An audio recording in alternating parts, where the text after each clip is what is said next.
अनुरोध गर्दछु। टीकाका लागि यसै विद्यालयका प्रधानाध्यापक आदरणीय शिवप्रसाद नेउपानेज्यूलाई हार्दिक अनुरोध गर्दछु। त्यसैगरी कदर पत्रद्वारा सम्मान गरिदिनु हुन यस कार्यक्रमका प्रमुख अतिथि कल्याण नगरपालिका वडा नम्बर 4 का वडाध्यक्ष आदरणीय ढाकाराम नेउपानेज्यूलाई हार्दिक अनुरोध गर्दछु।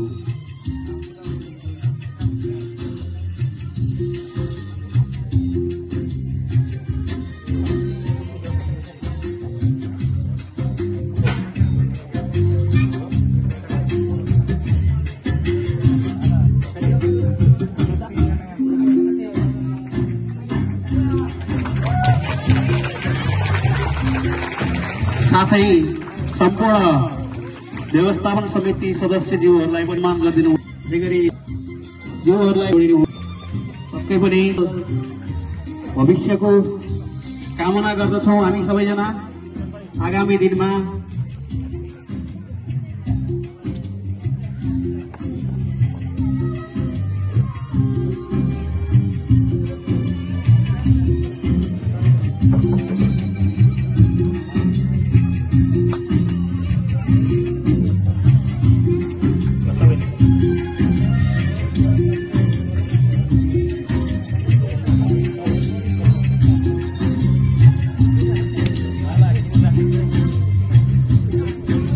सबैजना शिक्षक वर्गहरूलाई पनि म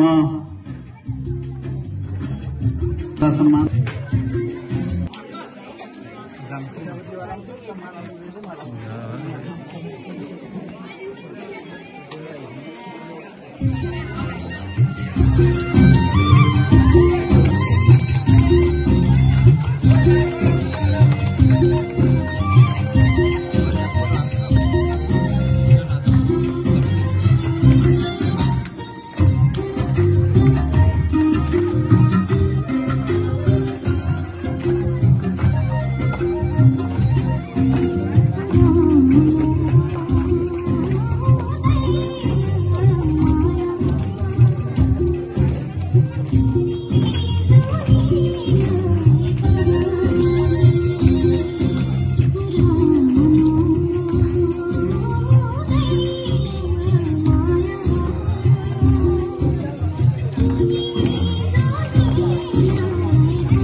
त्यसैगरी विद्यार्थीहरूको प्रतिनिधित्व गर्दै कक्षा 10 बाट नवीन नेउपानेलाई म हार्दिक अनुरोध गर्दछु।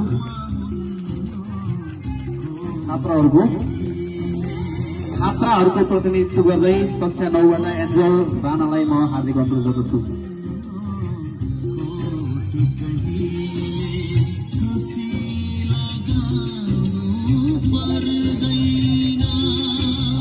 अब क्रममा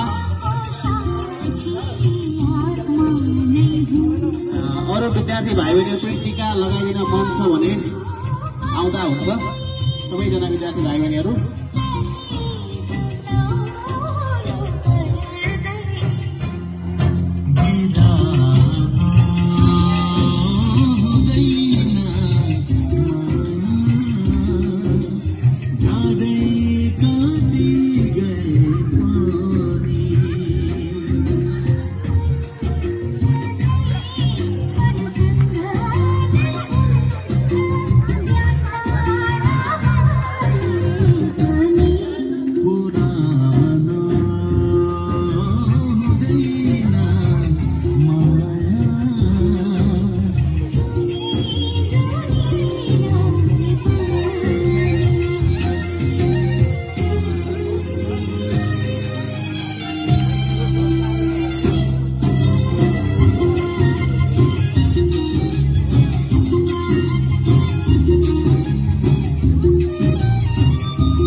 धेरै धेरै धन्यवाद। अब क्रममा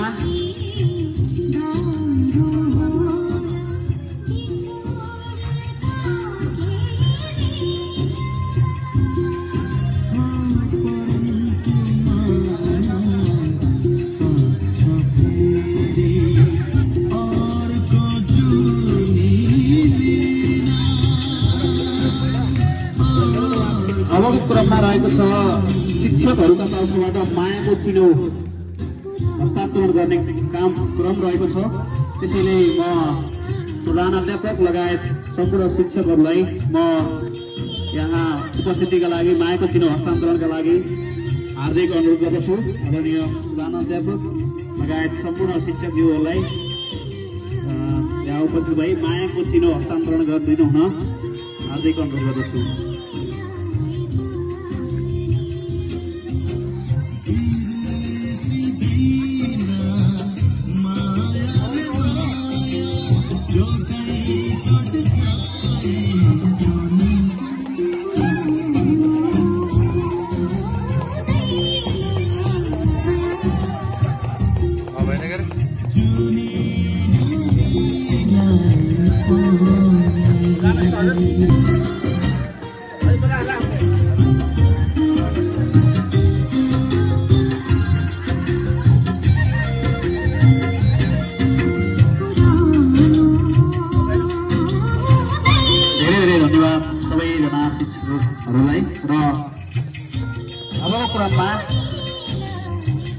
यो 28 महिना बस्दा यो ठाउँ, यो समाज, यो विद्यालय, यो विद्यार्थी, यो बाटोसँग आफूले देखेका भोगेका आफ्ना अनुभवहरू साटासाट गरिदिनु हुन आदरणीय मनोज सरलाई म हार्दिक अनुरोध गर्दछु।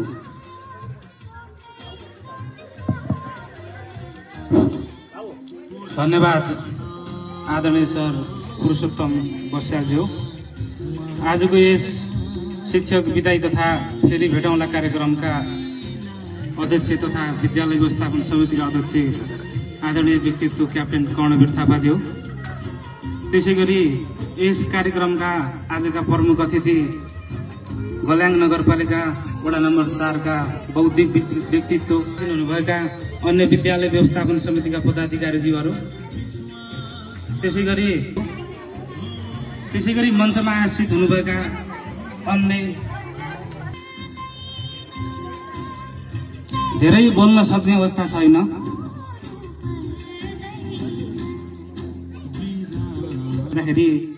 अहिलेसम्मको 28 महिनाको पिरियडमा यहाँहरूसँगका धेरै मिठा पलहरू छन् जुन मैले यहाँ एकछिन बोलेर सेयर गर्न सक्ने अवस्था छैन। प्रिय विद्यार्थी भाइ बहिनीहरू, यहाँहरूको शैक्षिक उन्नयनका निम्ति मैले कतिपय राम्रा नराम्रा कुरा गरेँ होला।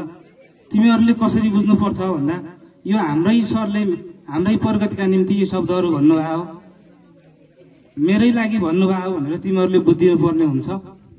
यो विनम्रताका साथ अनुरोध गर्दछु। कहिलेकाहीँ रिसाइयो होला, गाली गरे, कहिलेकाहीँ पिटे होला, हैन?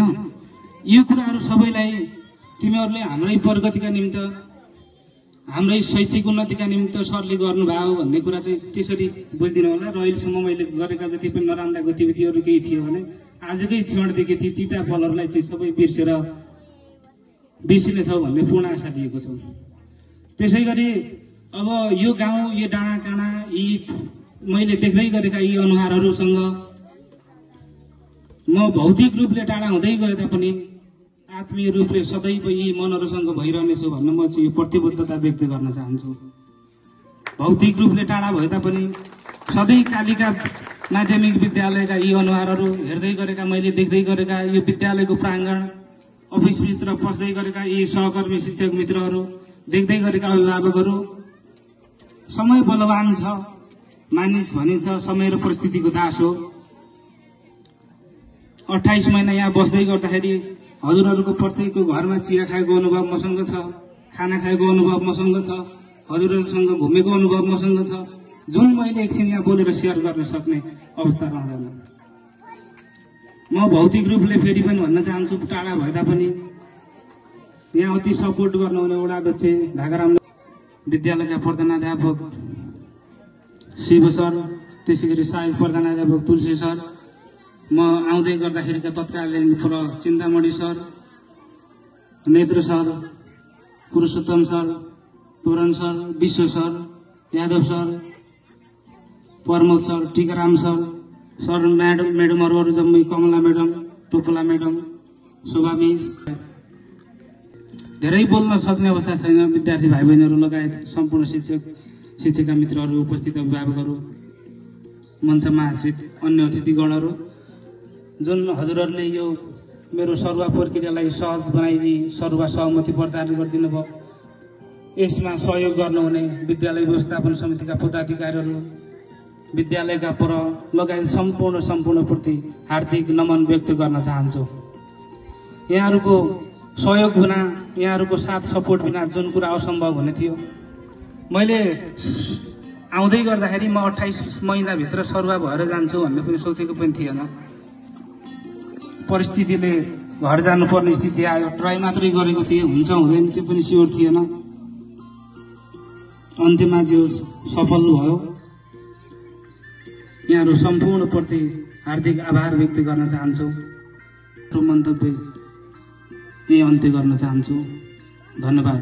जय कालिका महावीर।